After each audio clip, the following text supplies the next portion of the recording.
डायन का श्राप और तांत्रिक का अंत। देवगढ़ नाम के गांव के बाहर एक सूखा बरगद का पेड़ खड़ा था।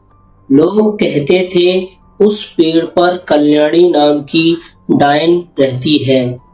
वो किसी को मारती नहीं थी, वो लोगों का मन शांति और नींद छीन लेती थी। धीरे धीरे इंसान अंदर से खाली होता जाता है था। गांव रात होते ही खामोश हो जाता था। बच्चों को घरों में बंद कर दिया जाता था क्योंकि कल्याणी की हंसी अंधेरे में बहती थी।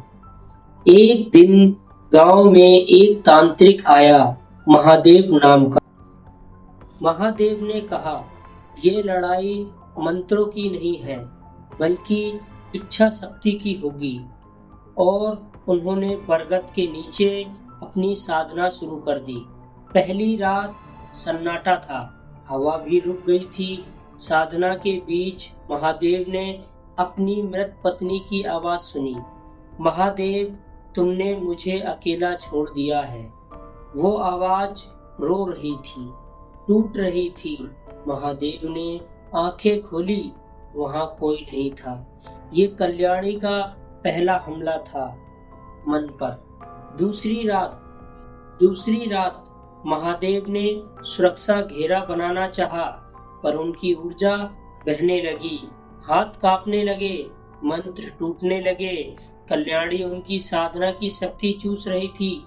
तीसरी रात महादेव को लगा कि जैसे उनके शरीर में हजारों नुकीली कीलें धसी हों। वो तड़प कर गिर पड़े। बरगद से कल्याणी की खौफनाक हंसी गूंज रही थी, तुम नहीं जीत सकते हो तांत्रिक। महादेव टूटते रहे थे लेकिन हार नहीं मानी। महादेव टूट रहे थे लेकिन हार नहीं मानी। पांचवी रात निर्णायक समय, महादेव ने अपनी अंतिम शक्ति से अपने थैले से अग्नि भस्म निकाली। उन्होंने उत्पीड़न पंथ पढ़ना शुरू किया, वो मंत्र जो आत्मा को उसी कष्ट का अनुभव कराता है जो उसने दूसरों को दिया है। बरगद कांपने लगा, हवा भारी हो गई और धुएं में कल्याणी का असली रूप निकला। लंबा सूखा शरीर, गहरी काली आंखें, उसके चेहरे पर नफरत थी। महादेव ने छड़ी उठाई और धुएं पर एक भीषण वार किया। ठक! बरगद का पेड़ जड़ से गिर गया। कल्याणी की चीखें रात को चीरती रही और फिर सब खत्म, सन्नाटा हो गया।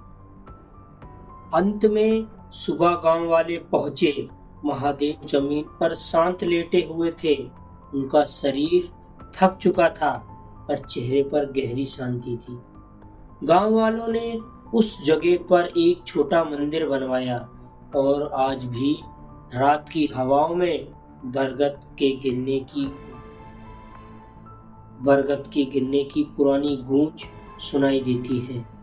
युद्ध खत्म हो गया था, डायन का श्राप पर आज भी था और तांत्रिक का अंत भी नहीं हुआ था।